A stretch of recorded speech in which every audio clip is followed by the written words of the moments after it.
cerita pengalaman asliku tentang sosok Lea yang selalu mengikutiku.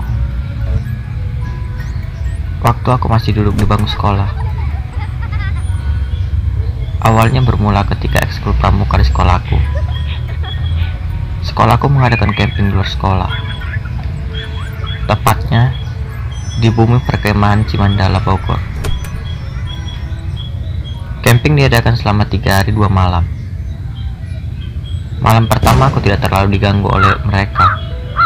Hanya aku merasa diperhatikan oleh sosok yang gak kelihatan. Sampai di malam kedua, menjelang maghrib, aku dan temanku bergegas ke kamar mandi untuk membersihkan diri. Setelah 1 harian berjalan menyusuri kampung bersama teman-teman dan kakak pembina. Di perkemahan itu terdapat 2 lokasi kamar yang berbeda. Lokasi pertama tepat di belakang tenda kami, tetapi kondisinya sangat tidak terawat dan terlihat sangat seram.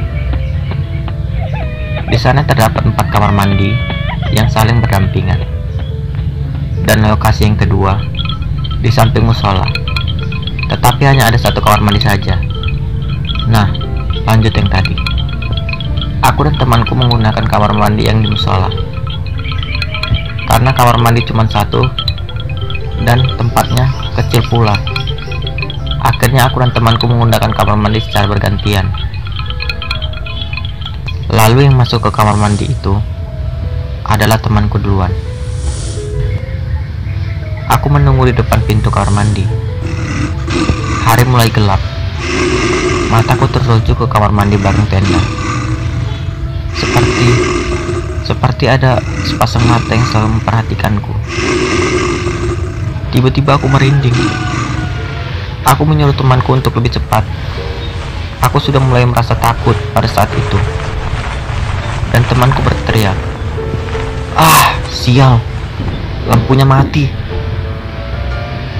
Lalu tidak lama, temanku keluar kamar mandi. Gantian aku yang masuk. Karena lampu mati, aku hanya cuci muka dan mengganti baju saja. Nah, saat hendak mengambil baju di cantolan kamar mandi, aku seperti megang bulu yang sangat tebal. Semakin deg-degan saja aku saat itu. Untung baju yang digantung ketemu. Kemudian aku buru-buru memakai baju cepat-cepat, lalu keluar kamar mandi tanpa berbicara sedikit pun kepada temanku. Malam harinya, saat sedang ada acara api unggun, aku melihat sosok berbulu yang hitam dan sangat besar di antara pepohonan. Semakin takut aku saat itu, perasaanku campur aduk antara senang dan rasa takut. Tidak lama kemudian, acara api unggun itu pun selesai, dan kami pun kembali ke pos kami masing-masing. Dan waktu itu aku melihat jam tanganku. Waktu sudah menunjukkan pukul 12 kurang. Karena takut bercampur ngantuk, akhirnya aku berusaha memejamkan mataku. Tapi sialnya, aku tidak bisa tidur.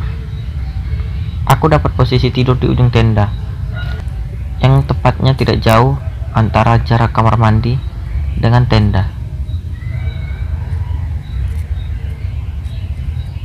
Nah, sliding tenda tidak tertutup. Jadi, sangat terlihat jelas kamar mandi itu. Saat aku hendak menutup sliding tendanya, kemudian aku tiba-tiba melihat sosok yang menyeramkan. Sosok mata merah yang terlihat jelas melayang dengan kepala dan usus tanpa terlihat badannya. Begitu jelas terlihat di mataku. Semakin lama semakin dekat. Akhirnya aku tidak sadarkan diri saat itu, karena aku terlalu ketakutan. Ketika aku sadar, aku pun sudah ada di rumah. Kata orang tuaku, aku kesurupan, dan teman-teman serta kakak pembinaku kewalahan menghadapiku. Makanya orang tuaku dipanggil oleh kakak pembinaku, dan aku tidak sadarkan diri semalaman. Ternyata sosok itu tidak berhenti sampai di situ. Dia masih saja mengikuti aku sampai ke rumahku, bahkan suka masuk ke tubuhku. Kadang, dia merasukiku 1 hari sampai 3 kali. Kedua bola matanya yang merah, dengan bagian usus yang sangat terlihat, selalu muncul di depan mataku, sehingga membuatku sering tak sadarkan diri, dimanapun itu. Bahkan sosok itu pun sering muncul saat aku berada di sekolahan, sehingga membuat guru-guru kewalahan dengan tingkahku saat kesurupan di sekolah. Dan mulai kejadian-kejadian itu membuatku bisa melihat sosok-sosok lainnya. Seperti saat aku di sekolah, aku melihat seorang wanita menggunakan baju putih panjang menuju kamar mandi. Setelah melihat itu, kemudian aku pun tak sadarkan diri. Dan beberapa temanku mengatakan bahwa aku kesurupan hebat. Aku mengalami kesurupan hampir setiap hari selama 3 bulan. Aku sudah beberapa kali diruqyah oleh temanku menggunakan kamar mandi yang di musola. Karena kamar mandi cuma satu dan tempatnya kecil pula. Akhirnya aku dan temanku menggunakan kamar mandi secara bergantian. Lalu yang masuk ke kamar mandi itu adalah temanku duluan. Aku menunggu di depan pintu kamar mandi. Hari mulai gelap. Mataku tertuju ke kamar mandi baru tenda. Seperti ada sepasang mata yang selalu memperhatikanku. Tiba-tiba aku merinding. Aku menyuruh temanku untuk lebih cepat. Aku sudah mulai merasa takut pada saat itu. Dan temanku berteriak, "Ah, sial, lampunya mati." Lalu tidak lagi aku buru-buru memakai baju cepat-cepat. Lalu keluar kamar mandi tanpa berbicara sedikit pun kepada temanku. Malam harinya, saat sedang ada acara api unggun, aku melihat sosok berbulu yang hitam dan sangat besar di antara pepohonan. Semakin takut aku saat itu, perasaanku campur aduk antara senang dan rasa takut.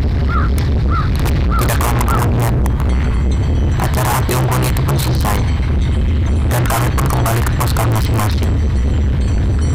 Dan waktu itu aku melihat jam tanganku. Waktu sudah menunjukkan pukul 12 kurang. Karena takut bercampur ngantuk, akhirnya aku berusaha memejamkan mataku. Tapi sialnya, aku tidak bisa tidur. Aku dapat posisi yang terlihat jelas melayang dengan kepala dan terus tanpa terlihat badannya. Begitu jelas terlihat di mataku. Semakin lama semakin dekat. Akhirnya aku tidak sadarkan diri saat itu, karena aku terlalu ketakutan. Ketika aku sadar, aku pun sudah ada di rumah. Kata orang tuaku, aku kesurupan, dan teman-teman serta kakak pengen aku kewalahan marah itu. Makanya orang tuaku dipanggil oleh